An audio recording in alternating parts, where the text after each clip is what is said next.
Coming up on Roland Martin Unfiltered for Wednesday, March 27th, 2019. Hi, I'm Monique Presley in for Roland Martin. He will be back tomorrow, and I know you will all be glad about that.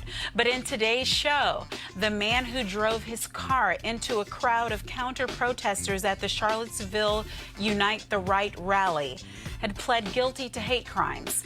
Facebook bans posts featuring racist content. It's about damn time.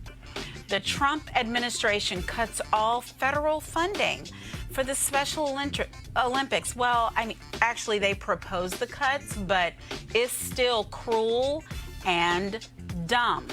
Congresswoman Barbara Lee takes Secretary of State Betsy DeVos to the woodshed on her decision to curtail oversight of discrimination in school discipline. We've got the video and the receipts. A new fight over health care.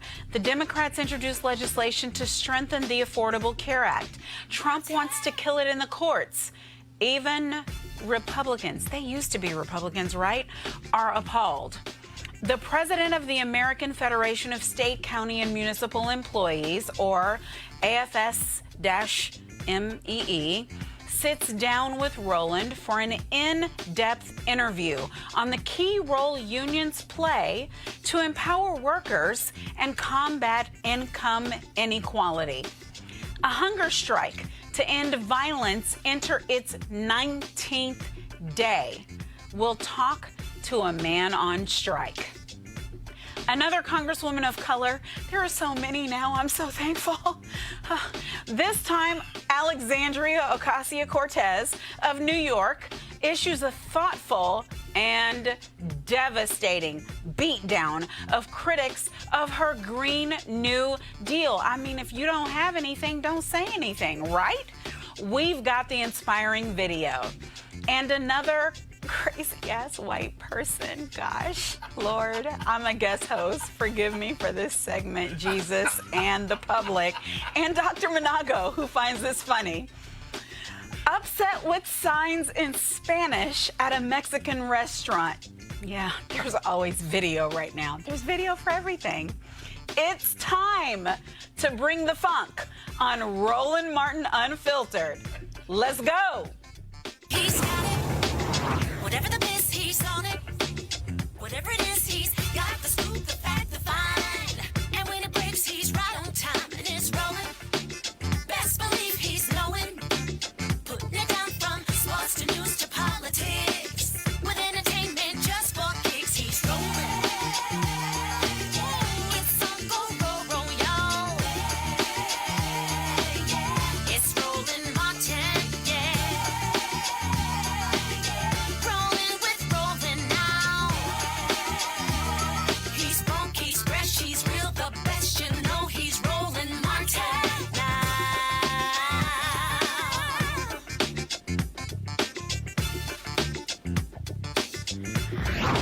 Martin. Neo-Nazi James Alex Fields Jr., I hate even saying that, pled guilty to federal hate crimes late today.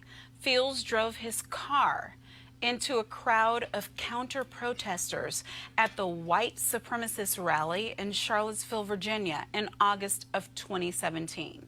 You know, the fine people on both sides rally. We all remember who said that, right? Fields took the deal to avoid the death penalty. He was convicted in state court of first-degree murder and was sentenced to life in prison.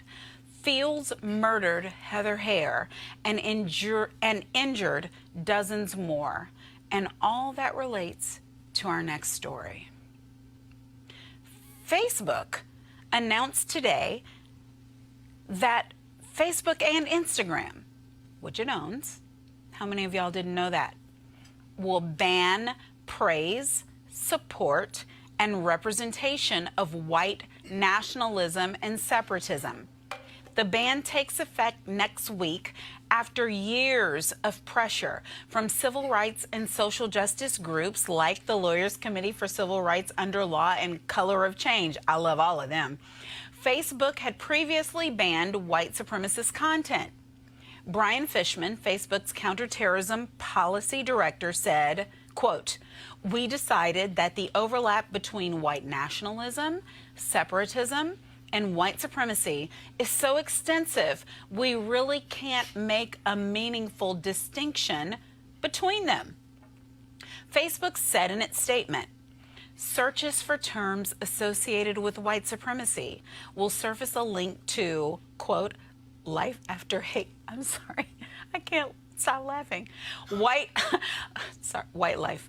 Life After Hate's page, where people can find support in the form of education interventions, academic research, and outreach. Oh, I cannot wait for my panel on this because I have no words. Y'all, come on, here we come in.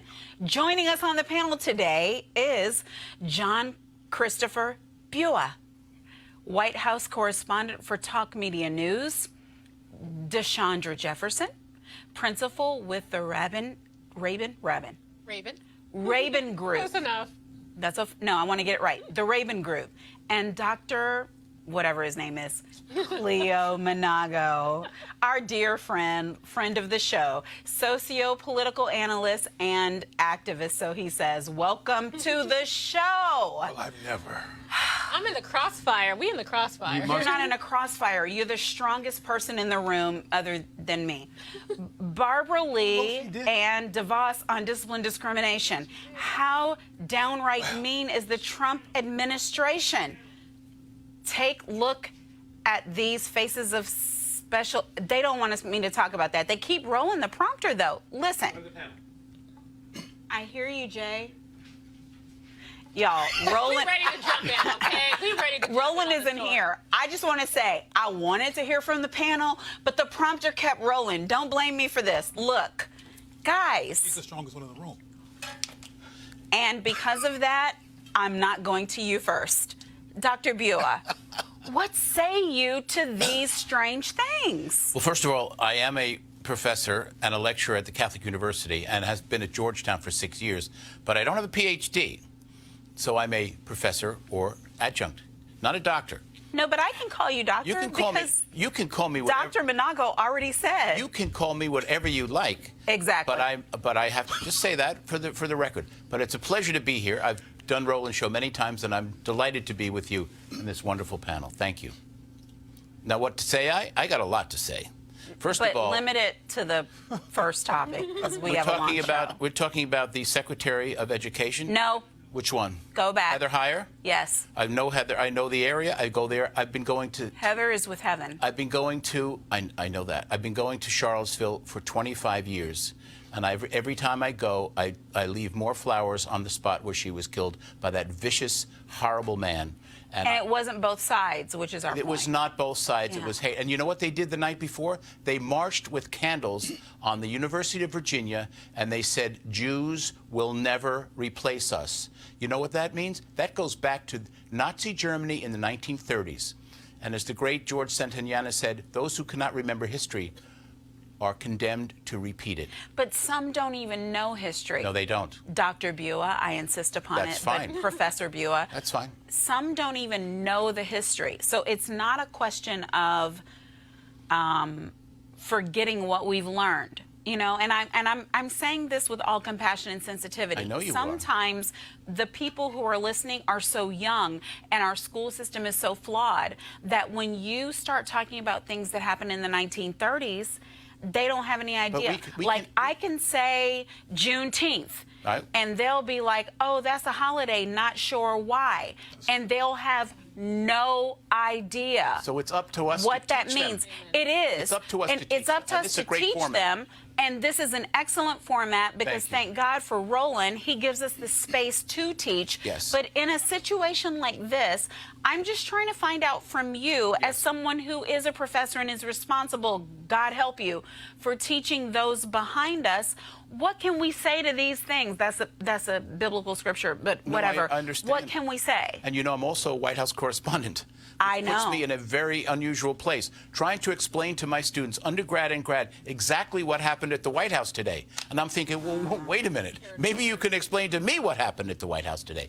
But it is our obligation, and we must be there for them. And we must train, teach, and work, and be compassionate about the youth. And I don't want to segue. It's your show, but we talk about Betsy DeVos, who was the Secretary of Education. We're going to get to her. She never taught a class in her life. She's going to get all the time she deserves tonight. Where? And then some. Where? On what? That's going to be a Dr. On what Jefferson. level? Dr. Jefferson. No, but see, we can condense it because I know with few words I can do great things.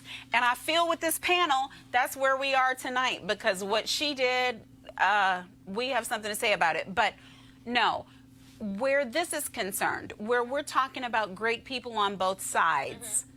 Well, basically, he's normalizing white supremacy, white nationalism, alt-right, whatever you want to call it.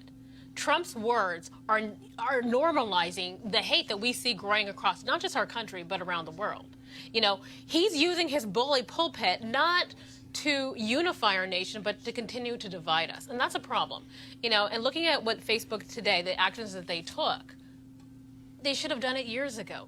Listen, groups like Muslim Public Affairs Council, Lawyers Committee, Color of Change, these groups have been weighing on Facebook for a couple years now, Right. lobbying them to follow their own policies.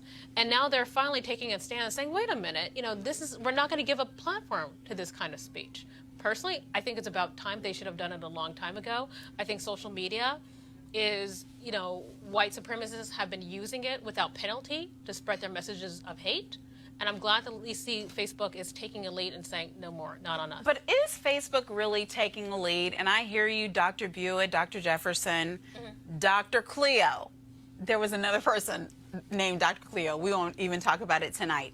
Is it really about Facebook taking a lead, or is it about what happens when inevitably the pressure is too much from too many different sides, where you see we can't survive unless we take this stance? Because frankly, that's the way I see what happened today. To me, I was like, everybody was saying, right, it's about damn time. But for me, I was saying it's way past time, because you only got the way the cows, the prodding, like we push them, we put something on the back of their behind. I feel like everybody got that stamp on the butt today, and we heard this from Facebook. If you disagree with me, tell me. No, I agree with you completely. I believe that Facebook did what they did because of CYA, covering your B. The C, you're saying cover your what? Cover your ass is what A stands for. You didn't say that though. I said, but I was trying to be TV. But you You're trying can't to clean say it up. He's you trying can't to say clean it CYA. Say CYB. I was getting if ready it's to- gonna be cover your B. No, I'm the only. Is anybody else ordained? Okay, I'm the only ordained minister. So if you say CYA Soon. and I know that it's cover your ass, I don't expect you to say CYA and then say cover your B. You're not even saying but. Come on, Cleo. What happened? I was getting ready to say a few things, Gentlemen. but there was an interruption. From But the host? From the host, yeah. The guest host. The guest host. But yes, I think just like with John, what's the pizza dude? And Shaq, Papa John. and No, Shaq and all that was horrible. All these people are covering themselves. And my concern, as usual, is that we, black people and others who claim to be decent, get bought by these superficial things that people do to cover themselves while they stay racist. My concern is there's really no infrastructural transformation. There's just people, because Facebook has done some things that I've seen that's racist. They've even blocked people who are pro-black from getting their voice across and mess with the algorithms. I mean, there's all kinds of things Facebook has Cleo, done. Facebook and Instagram. Yes. There are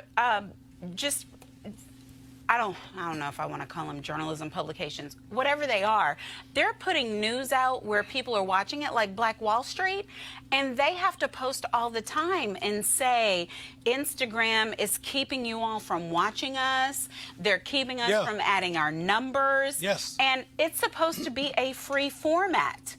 I've experienced that personally in my own work, which I won't get into in any detail, but again, just to reiterate the point, and in agreement with you, this is a superficial surface covering because these three organizations that you mentioned put so much pressure on them and they don't want to look racist. As I said on shows before, even there's Klan members who don't want to deal with the public shame of looking racist, so they put on a face to make themselves look like they're not, but they have not changed. A face of mayor, a face of congressman, a face of president. Okay. How downright mean is the Trump administration? Take a look at these faces of Special Olympics.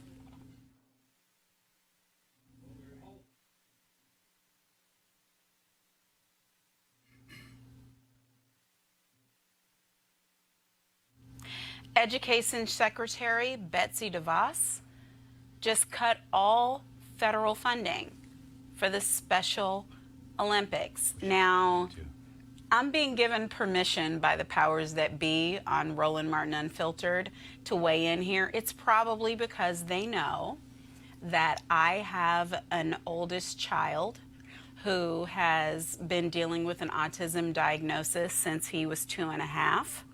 I have been a part of what it means to be in the special education system. I have a child who has great ability in athletics, who has great ability in education, but doesn't fit into the norms of what would be accepted without programs like what was started by the Kennedy family, the Shriver family. Thank you. And so I'm thankful for this little ad-lib 3 seconds because I tweeted and I didn't say anything because I was so mad when I saw what was being done. I just said no words. And for everybody who was following me, they retweeted my no words, because when you have an administration that is so evil and just sacrosanct and demonic that when they look for cuts in a proposed budget, what they choose is the Special Olympics, the opportunity for our children to shine when they can't shine in academia, when they can't shine in artistry, but they still have athletic talent. They didn't mean for me to go this long, but okay. Here's what I'll say is, I find it odd that Secretary DeVos, that Second Lady of the United States, and First Lady of the United States went, visited, contributed, participated in Special Olympic events. Just like Meghan McCain said recently, you were at my wedding, Denise. They were all at the Special Olympics, but now they want to cut funding. I'm going to take it to the panel. I feel like because she's a sister in the struggle, come on, Dr. Jefferson, what say you? This is a hard one to speak on because our budget is a reflection of our values. What kind of values do we have if we are targeting the weakest and the most vulnerable amongst us? You know, and even if these children may not have necessarily a special athletic talent, it is a celebration of them. It is allowing them to be different and to take part. I mean, let's face it. I don't know the difference between football and basketball, but sports are an integral part of our country. And we have children who want to get out there. I really do. I'm just saying. I'm exaggerating a little much, but don't ask me names of any Don't players do that now. on this show, because I have, like, in this space, I kind of have spirit of Roland, which is so different from my own spirit, but I feel the need to call you out. If you say you don't understand the difference My son between actually football plays and basketball. But, okay. like, I'm just and not. you seem so fit. I'm just We can have a talk over the show because but anyway, this is like fit and me do not get along, okay? I was the kid, the last one picked for every sports team. Carry it well. Don't tell anyone. We're all seeing you. Don't fool me. I love you. Around the world, you're looking fit, and I'm trying to go with your story.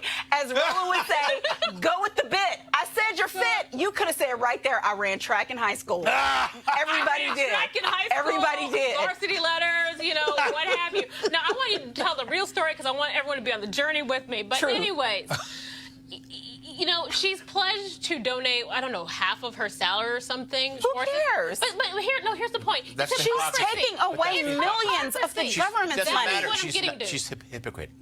She is a hypocrite, but they keep talking about, well, the private sector, you know, philanthropic organizations. Come on now. Code word.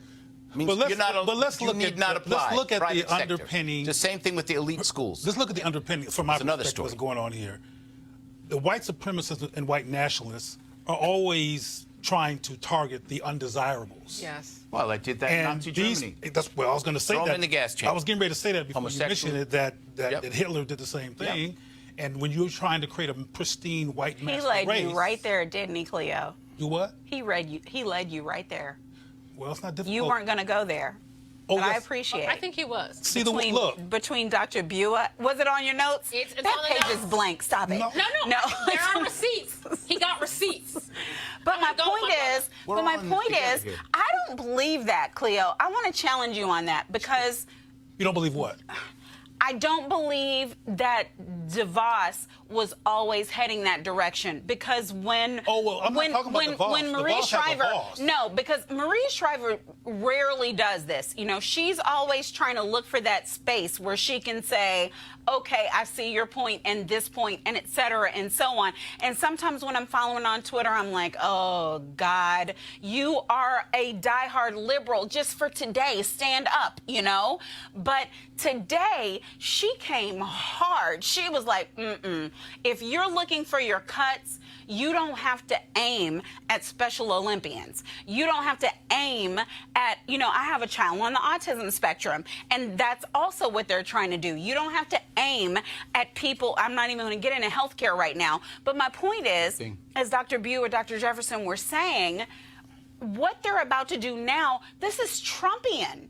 Well, Because Betsy DeVos was fine, not just visiting, but leaving a check when she was in the private Well, sector. And it was- Jay won't let me when you- talk. Stop. Everybody stop. DeVos is also proposing other cuts to teacher training and Pell Grants for low-income students for college, saying there just isn't enough money. But there was plenty of money for tax cuts to the richest 1%. Betsy DeVos also, well, she did not gut. Jay, I have spirit of one of my clients who calls out the person who makes you read stuff. I can't say who the client is. But anyway, Betsy DeVos also attempted to gut, proposes gutting the Department of Education's effort to stop discrimination in school discipline against students of color. Congressman Barbara Lee of Oakland, thank God for California, or we would all just die, asked why at a hearing yesterday on Capitol Hill. Do we have a tape?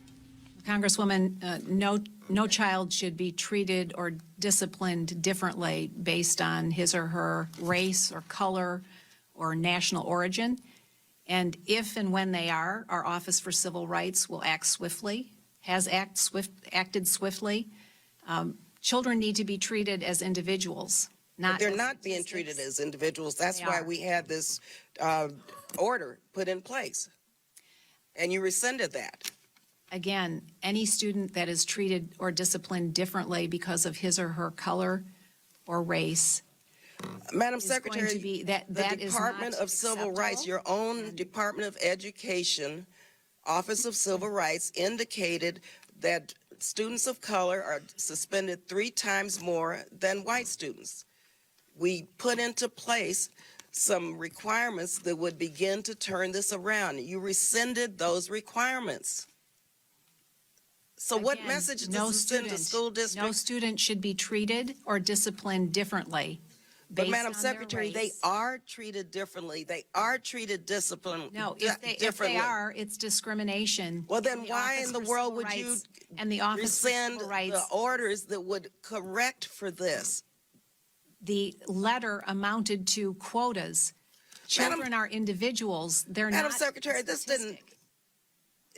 didn't involve quotas. This gave direction on how to correct this horrible problem that we have throughout the country. You go to any community of color where you have schools that are trying to, with minimal resources, provide the best education they can, and you will see what is taking place. So this did not amount to quotas. This amounted to providing those tools and guidance to make sure that students' civil rights are protected. And you rescinded that. Every community needs to be able to handle their classrooms and discipline in the way that works for them. And if Madam Secretary, thank God we had Brown versus Board of Education. The federal government gave us a chance to go to public schools. We needed the federal government to provide that oversight for civil rights protections. Democrats today proposed legislation to strengthen and improve the Affordable Care Act. Thank God she mentioned Brown versus Board of Education. They won't let me talk about it, but whatever. We're moving on. Trump announces that the Republicans will be the party of health care. And Senator Schumer, by the way, said in a corrected tweet, they will be the party that was the end of health care. But moving on. Embraced his administration's efforts to get it overturned in the courts. This is such a bad idea, parentheses, demonic in parentheses, that even the usually spineless GOP House Minority Leader Kevin McCarthy called Trump and asked him not to pick this fight. McCarthy remembers that Democrats running on health care picked up 40 seats in the November midterms. Trump says he will have a plan better than the Obamacare, something he has been saying for 3 years. He's been saying it so much longer than that. Another critic of the Trump's plans to destroy the Affordable Care Act is Lee Saunders, the president of the American Federation of State, County, and Municipal Employees, or AFS-MEE. Roland sat down with him yesterday. They talked about that and about the collective power unions have to level the playing field for workers. This way, first of all, let's deal with the Affordable Care Act. So all of a sudden, Department of Justice, we're not going to defend the law. The Trump folks want to get rid of all of it. This is what I keep saying to all of these broke, poor, white conservative voters in Kentucky, Mississippi, Alabama, all these places, folks where they hated Obamacare, but they love the Affordable Care Act. Hashtag we tried to tell you. It's going to disappear. According to what they want to do, it's going to disappear. And the question is not only the impact that this will have on folks all over the country, not just in urban areas, but in rural areas, Appalachia, everywhere. But what is the plan if, in fact, it disappears? There is no plan. So millions and millions of people are going to be without health care. And it's unconscionable that somebody would even propose doing something like this. Yet they are. With no plan, Roland, there is no plan to replace it. And, right. We have 50-plus votes to repeal and replace. He trashes the late Senator John McCain left and right all over the place, saying, oh, he voted against it. You would have had great health care if he didn't vote for it. I'm still trying to see what's the plan. I keep hearing, oh, you could cross state lines. I still haven't seen anything. Smoke and mirrors. No plan. Period. So it's just, again, it's amazing to me. Also, got to get your take on him attacking the GM union, the GM plant shutting down in Ohio, trashing the union leader who was saying, dude, we tried to email you what's going on. Congressman Tim Ryan said the same thing. Hey, we hit you up, got no response from you. Again, smoke and mirrors, all these union workers in Ohio, other places who supported Trump, are they now going buyer's remorse? I think that many are. If you look at what's happening and look at what the president said when he was in Lima, Ohio, talking about it's the union's fault, it's high union dues, that's the reason why these plants are leaving, that has nothing to do with anything. Think about it. When he was running for president, he made certain commitments. He said that he was going to keep manufacturing in this country. He was going to reopen plants. He was going to bring plants back from overseas. Now he's got 2 years, And that record has not been fulfilled at all. And we've got to hold him accountable for that. So we are holding him accountable in Lordstown, Ohio, where they're talking about closing the GM plant, where they have closed the GM plant, in Carrier in Indiana, where he said, this company's not moving. And they've reduced their workforce. Look at the facts. Look at what he has done in 2 years and compare that with the promises that he made to working families, saying that their lives and their communities were going to be a lot stronger. So explain this. So on one hand, I listen to his supporters who say wages are up, but then he's complaining about union wages. Well, I thought if you support wages, but are these bad and these good? I'm trying to understand the logic here. Well, it's an attack. I mean, let's face it, we've got to call it out the way that it is. This is really an attack on working people to weaken folks who are trying to play by the rules every single day, who want a seat at the table. One of the ways in which you get a seat at the table is to have strong unions in this country. 62% of Americans believe that the union movement, the labor movement, is vital. It's that checks and balances against corporations and politicians who want to hurt working families. Wages are essentially flat, okay? If you look at the difference between the super wealthy, those that have a lot, that difference is increasing, it's growing. It's the largest it's been in American history. And in fact, the top 1% worldwide control 45% That's exactly of all right. wealth.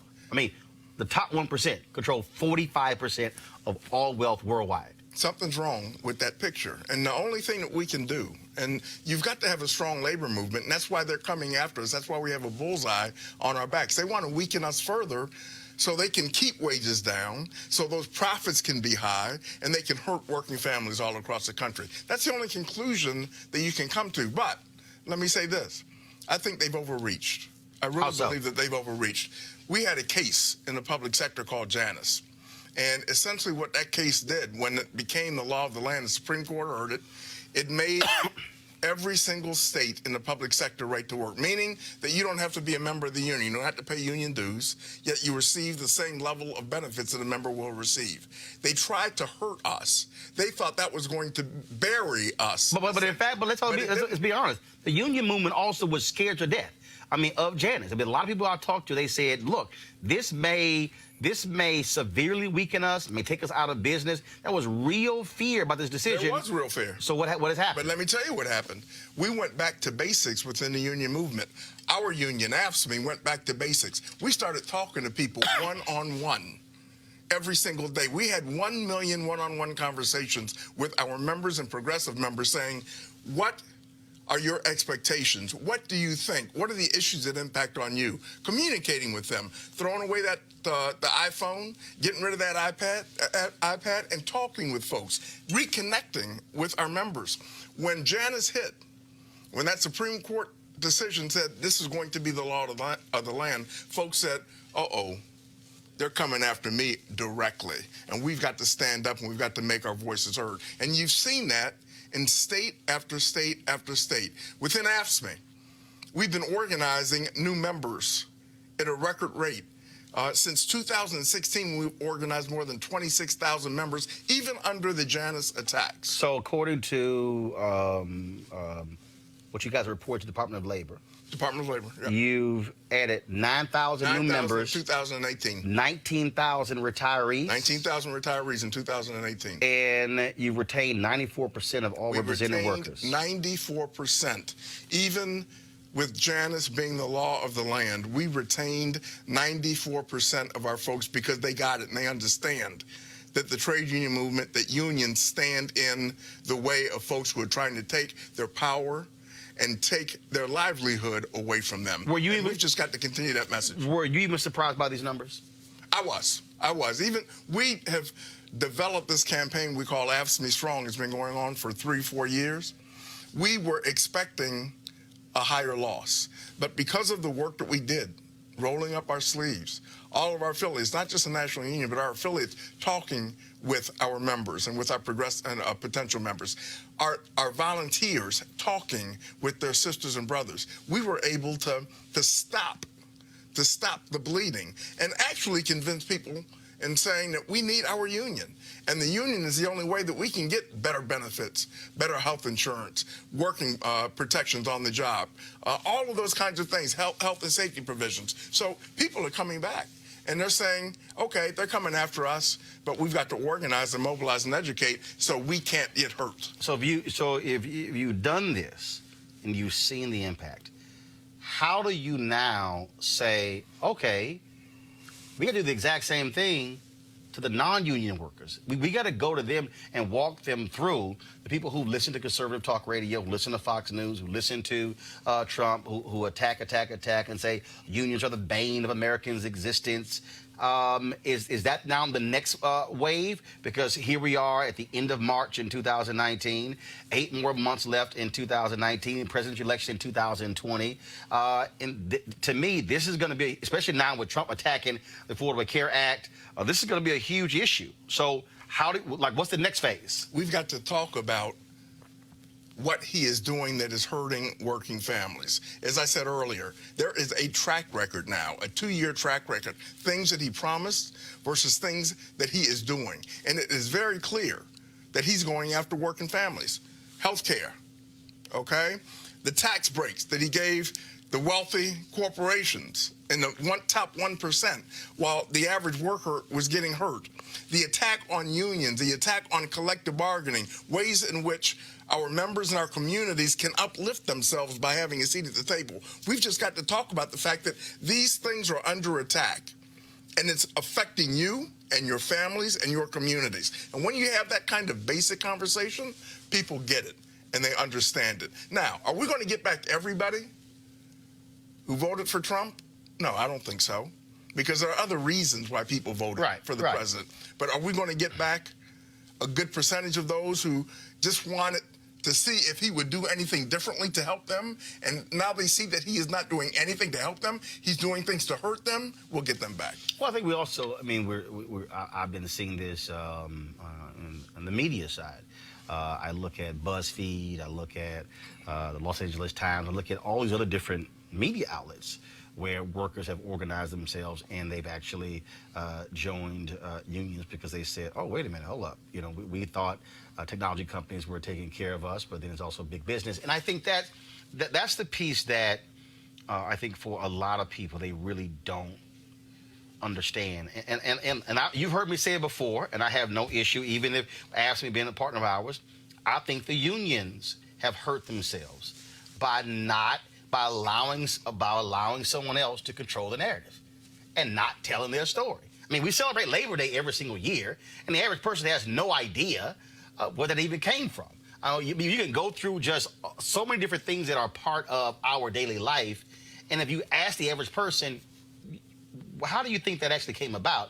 They have no union. They have no idea that actually that was the result of hard work from unions. And you're right. I mean, we have got to take the full responsibility of educating not only our union members, but working families who may not be in unions, because they've had unions have had a positive impact on their lives also. That's why you and I have a good relationship, because you have an audience that we want to connect with. We want to educate and mobilize that audience to say, this is what trade unions have done for you and your family. Oh, no. I mean, look, my dad worked for Amtrak. Yep. I mean, the reality is that's what took care of our family and put me through college and, to this day. So I lived that experience. And that's what I think also is interesting. And so it just popped into my head. I'd be very curious. Do y'all have a campaign that involves next generation folks who have grown up now, who can tell a story of, I'm where I am because my mom or dad was in a union? Mm-hmm. And within AFSCME, we have what we call the Next Wave program, which is the young members, 35 and under, and we have them telling a story as far as what the union has meant to them and their families, their mothers and fathers, their grandparents, and why we've got to really keep those benefits. We've got to keep that energy alive, and other unions are doing the same kind of thing. Something else that we've got to do is we've got to promote the labor education in public schools by having specific programs where students understand and are learning about the importance of labor and what has been done. The 1968 strike in Memphis, Tennessee. I mean, that was a strike They of were sanitation 1,300 workers. sanitation workers. Right. AFSCME members. As a matter of fact, April 4th, coming up next week. We were down in Memphis last year, the 50th anniversary, telling that story and making the connections of what the labor movement has done for our communities all across the country. We've got to continue to talk about that. Nobody else talks better about that than our members and those who have been affected and those who are in unions. Are you hearing enough about wages in working class families from the Democratic candidates thus far? We are. As a matter of fact, I am very, very happy with what the candidates are saying. And we're going to continue to push them. Make no mistake about it. But I've got to be honest with you. 5, 6, 7 years ago, we had some of our allies and friends in the Democratic Party that would not use or say the word union. Now they're doing it. They're even doing it when I'm not in the room. So that means that something is happening that's good, right? And we're going to continue to push that. And I think that there's a connection, and people understand that connection. People understand that we are the checks and balances against those who are trying to take our rights away from us. So our friends are standing up to the plate. And you look at what happened in the election in 2018, where we were able to flip 7 governor's seats. We were able to flip some state legislatures because people concentrated and talked about the importance of supporting working families all across this country. But I think one of the things that, again, when you go back to narrative, and look, I mean, I'm in that business, is that we created this this picture of through celebrity, I think through just hype of these huge companies, I mean, just and billionaires and lifestyles and things along those lines. I think like people got so consumed. I mean, look at all the hype around Trump. Oh, he's rich and successful. Then I kept going. Yeah, but there were people at his casinos, small business owners, who he wouldn't pay, and then would tell them, "Oh, I'll hold you up in court, so I'm going to pay you 10 cents on the dollar." And I'm going, so you take pride in that? You're siding with him over that small business owner, and you're saying, "Oh, that's a good businessman," and you're taking pride in that. But how would you feel when your boss does it? And I think when we look at so many other companies, even technology companies, I think a lot of Americans got so wrapped up in also media hype that was driving this that they didn't realize that I'm actually being screwed by this. We were taught, oh, consolidation is great and is wonderful. But, I mean, right now, Hollywood studios are realizing this. Fox is laying off 4,000 people because of Disney acquiring. And those jobs are not coming back. And so I think what's happening is I think people have to be trained to go, okay, you're getting screwed. So you might think this is great, what you're watching on television, but how much money is in your pockets? Can your children get a job? Can they be fed? Can they be educated? Will you have health care?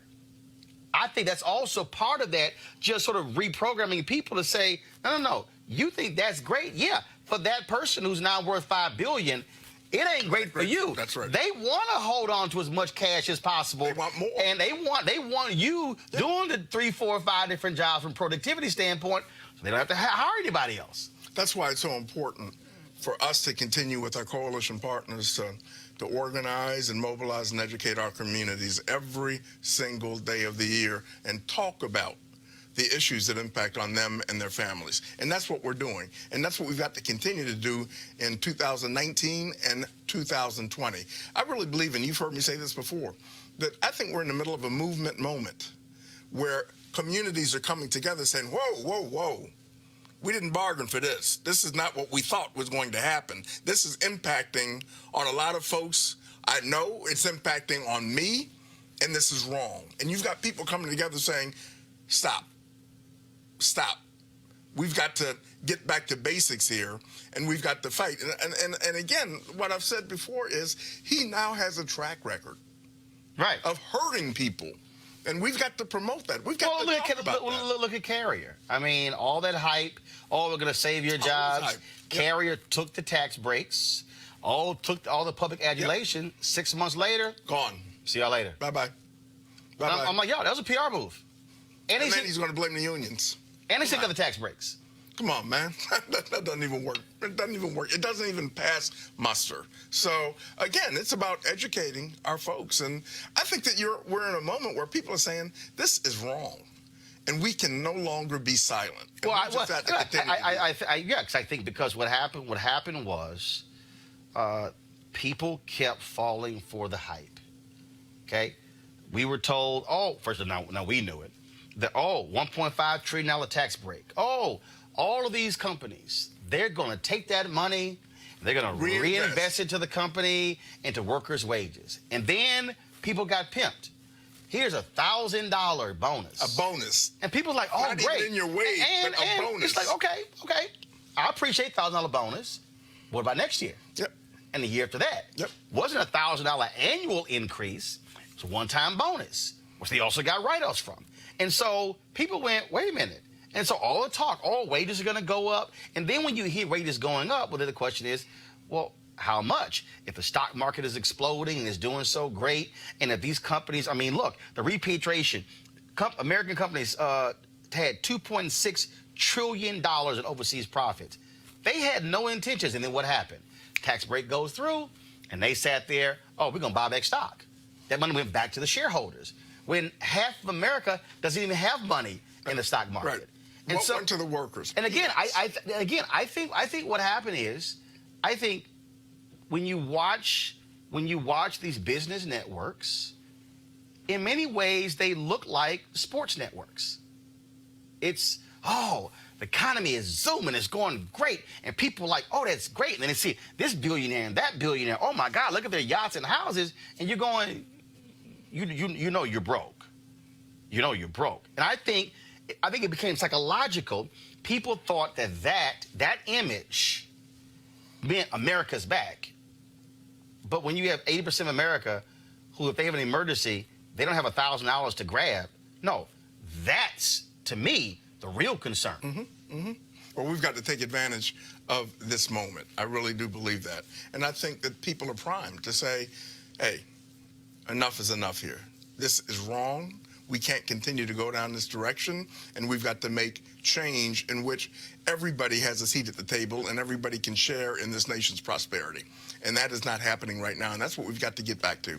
The labor movement plays a vital role in that, along with our community partners, our coalition partners. And from now through 2019 and 2020, we've got to stand up, we've got to raise hell, make our voices heard, and then go to the ballot box and say, we're going to get these folks that are trying to hurt us or kill us, get them out of the way and elect folks that are worker-friendly. Well, that's why we created this show. That's why, for us, Focus on 2020, we created this segment called The American Worker to break down these things 2 and 3 times a month to really be able to show people and walk them through. Because I think part of the deal is when you don't know, you don't know.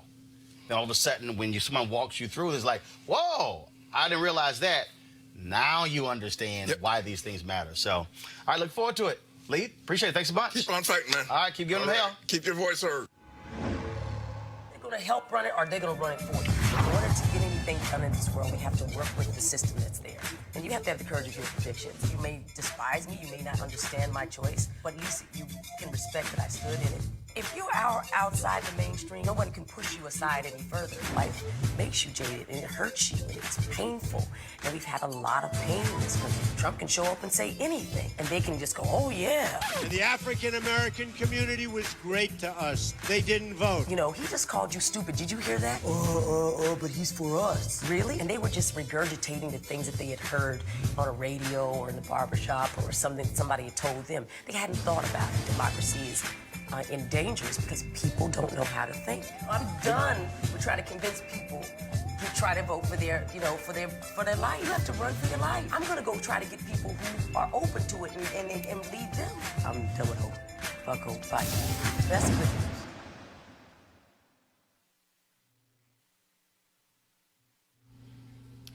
Every day, 100 Americans are killed with guns. Hundreds more are shot and injured. 1/3 of gun deaths are murders, and Black people represent the majority of murder victims. In fact, Black people are 10 times more likely than whites to be killed with a gun.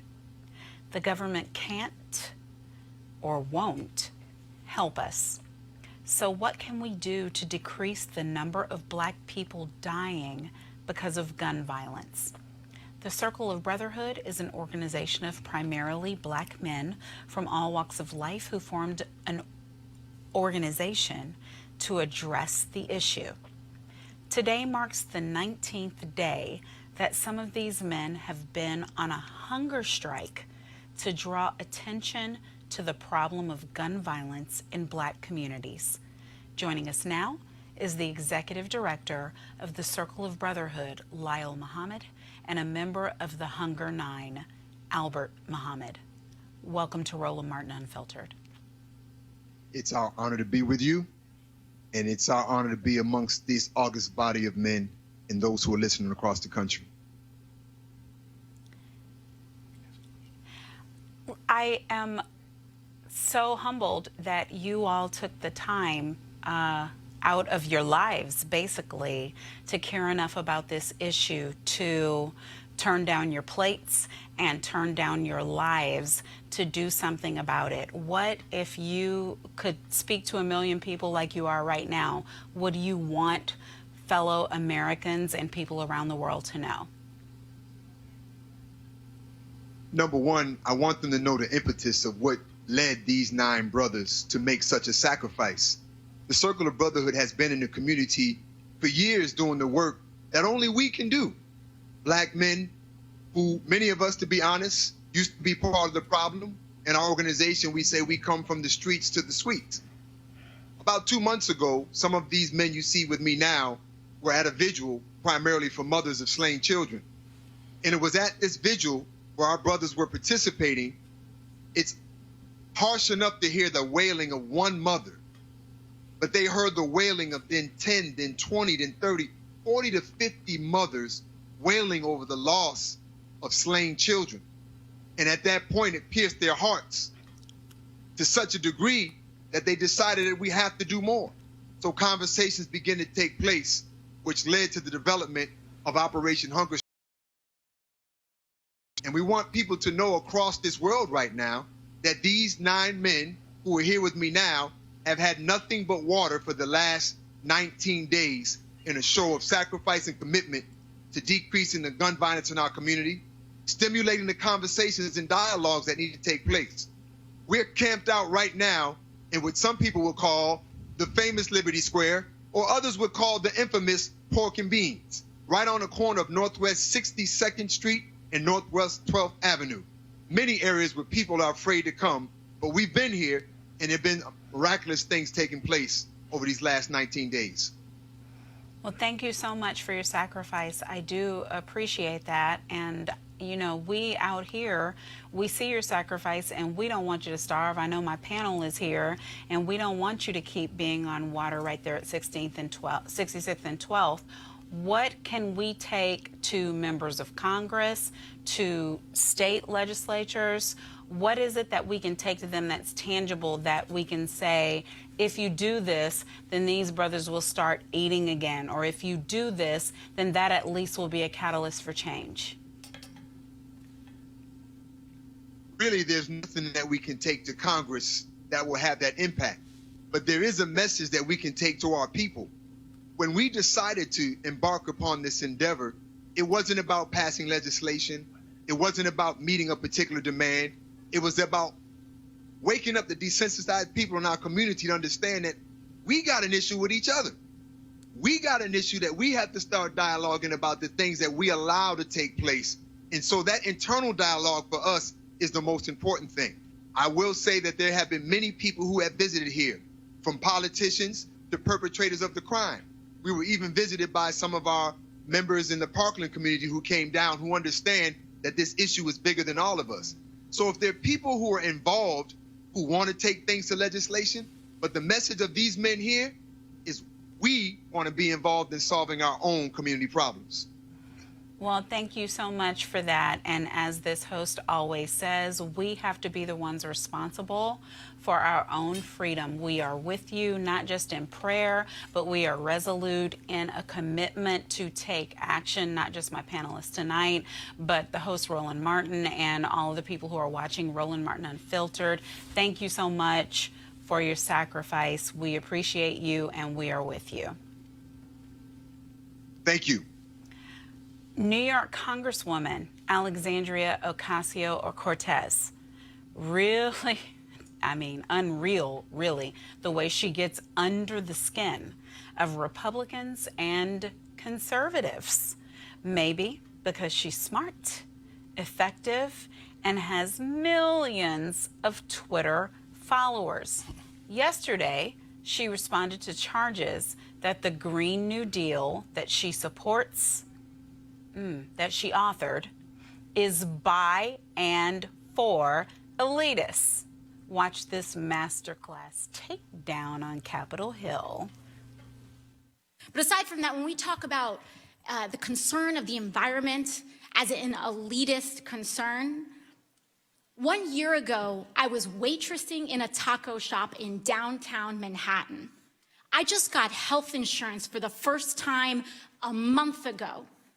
This is not an elitist issue. This is a quality of life issue. You want to tell people that their concern and their desire for clean air and clean water is elitist? Tell that to the kids in the South Bronx, which are suffering from the highest rates of childhood asthma in the country. Tell that to the families in Flint, whose kids have their blood is ascending in lead levels. Their brains are damaged for the rest of their lives. Call them elitist. You're telling them that those kids are trying to get on a plane to Davos? People are dying. They are dying.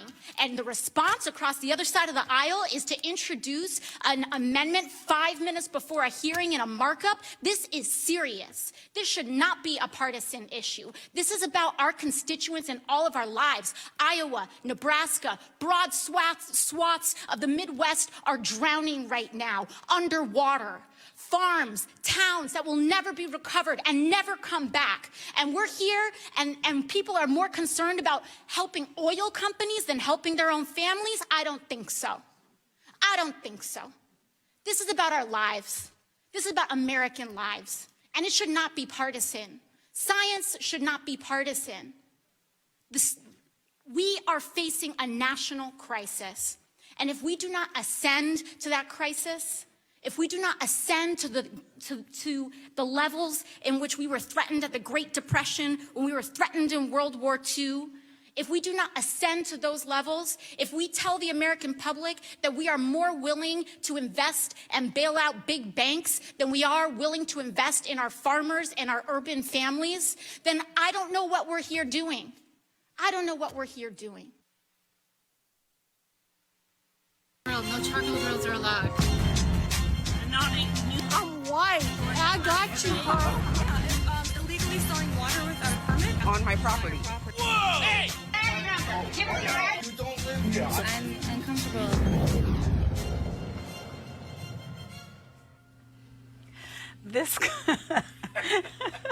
This guy is a whole order of magnitude crazy. He went to a Mexican restaurant, and then this happened. It says it's Mexican. We're not in Mexico. We're in America. I'm an American. I don't think you'll get hamburgers. I don't go get hamburgers. Go get a hot. What you gonna call? Huh? What are you gonna call? Immigration. For what? For you. Why? Because you're not legal. We're not in Mexico. We're in America. But, like, he went to a Mexican restaurant. Let's look at it again. Let's look at it again. It says it's Mexican. We're not in Mexico. We're in America. I'm an American. I don't think you'll get hamburgers. I don't go get hamburgers. Go get a hot. What you gonna call? Huh? What are you gonna call? Immigration. For what? For you. Why? Because you're not legal. I don't even know what to say. Panel, we're not in Mexico. We're in America. What say you? Can we all get along? I've grown up with crazy right people in New York City, okay? It's supposed to be a city that's integrated. Yeah. It was not in my day, okay? I'll just put that on the table. I've seen enough crazy white people. I just have to tell you, your folks, because I know I love you all, and Roland, Trump's disciples deify him. He can do no wrong. That's right. Remember that. The MAGA people deify him. They have made a, whatever you want to call it, out of this man. And if you talk to some of those folks, nothing. Nothing. Okay? We're not going to get them. What we're going to have to do, when I say we, as if I were a Democrat, but I'm a journalist, so I'm all over the place. So you're a Republican. But I have to say this. It is very important that Democrats choose someone who can go toe-to-toe with Donald Trump. And after that, take down, no, I didn't mention any words. And then go to toe-to-toe with Trump and take down Vladimir Putin, who is running our nation, and then take back America from the brink of disaster, because Donald Trump, who never had a job in the federal government, I've had 3, and I know other people who have had them too, he doesn't know what he's doing in there. Trust me, we have to come back from the brink of disaster, and we need a very powerful man or woman who can go toe-to-toe with this guy and bring us back. Let's go with woman. Dr. Jefferson? I had a brain freeze watching that. I really did. I had a brain freeze. I'm just like... Just clouded over. Just like, I mean, really? The level But it's out there, isn't it? It's out there, and the thing is, it's more celebrated and it's more opening, again, because Trump is normalizing and celebrating white supremacies. He's giving these people the, a good wink and a nod. Yeah, that's okay. I'm not...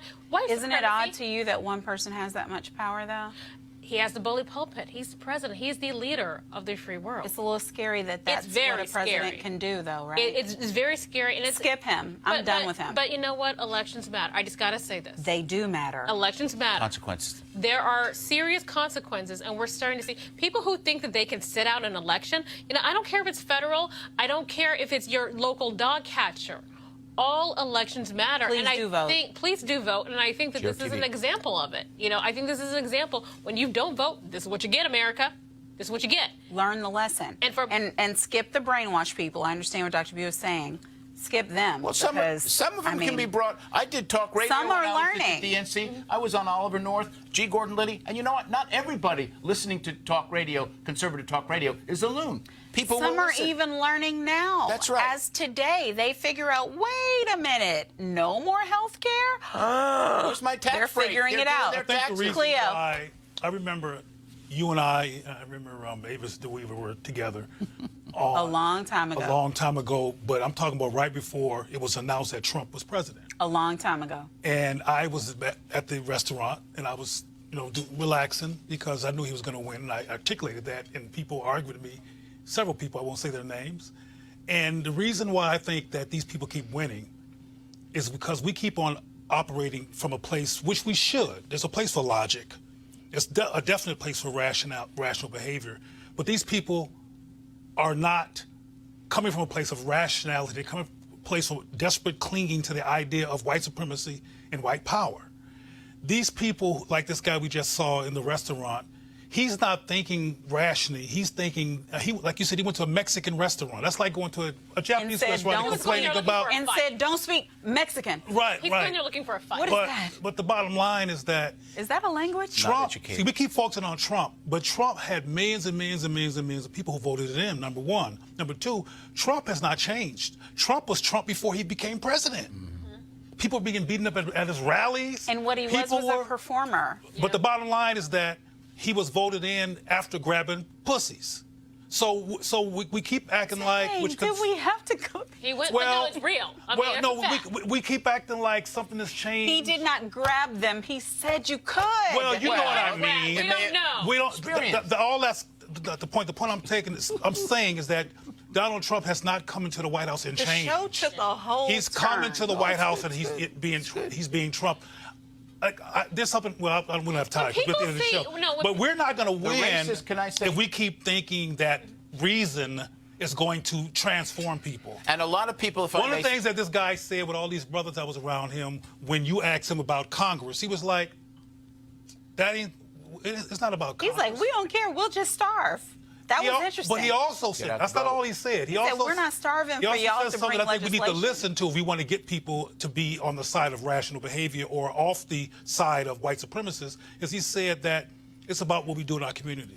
It's about what's happening in our immediate lives that concern us. Dr. Bua, quickly, then we got to end. The racists who are supporting Trump cannot believe he won, and they cannot believe that a black man was elected in their so-called racist country, not once, twice. Yep. And that's what happened in that election. And no matter what Hillary did, well, she did win the popular vote. He had to overcome what the racist thought of Barack Obama, who was I didn't agree with everything he did, and I worked in his White House too as a journalist, and I respected him as a good man. I get it. Let me paraphrase MLK. It's not these haters, right? It's not the hatred. It's not the ones that show up with hate that win. It's the ones that have no hate that don't show up at all, right? Mm-hmm. That's our problem. Vacuum. It's these people in the middle who stay home because they don't like a Hillary, or they now don't like a Kamala, or they're not sure about a Biden. Everyone is all the same. But and it's not all the same, right? And so there's this big, huge gap in the middle, and I'm telling you, by the time we get to 2020, we better fill it with some answers and some compassion and some caring, or we're going to be here all over again. That's it for this edition of Roland Martin Unfiltered.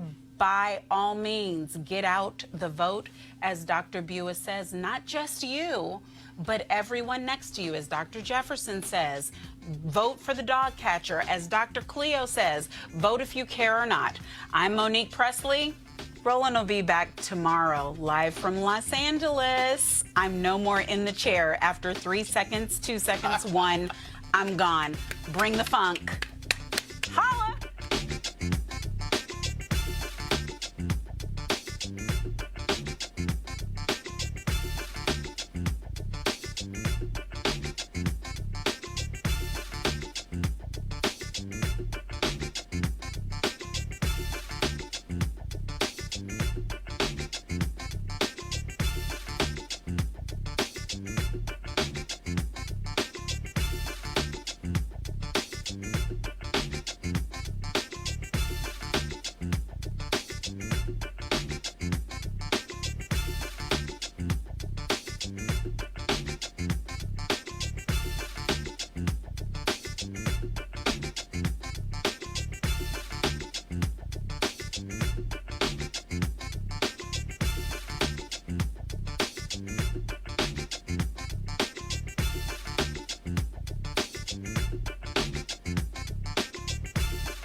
You want to check out Roland Martin Unfiltered? YouTube.com/Roland S. Martin. And subscribe to our YouTube channel. There's only one daily digital show out here that keeps it black and keep it real. It's Roland Martin Unfiltered. See that name right there? Roland Martin Unfiltered. Like, share, and subscribe to our YouTube channel. That's YouTube.com/Roland S. Martin. And don't forget to turn on your notifications so when we go live, you'll know it. You want to support Roland Martin Unfiltered? Be sure to join our Bring the Funk fan club. Every dollar that you give to us supports our daily digital show. There's only one daily digital show out here that keeps it black and keep it real. As Roland Martin Unfiltered. Support the Roland Martin Unfiltered daily digital show by going to RolandMartinUnfiltered.com. Our goal is to get 20,000 of our fans contributing $50 each for the whole year. You can make this possible. RolandMartinUnfiltered.com. Hey fam, want to check out Roland Martin Unfiltered? The blackest show on all of digital, cable, and broadcast. Check out our audio podcast. There's only one daily digital show out here that keeps it black and keep it real. As Roland Martin Unfiltered. Press play.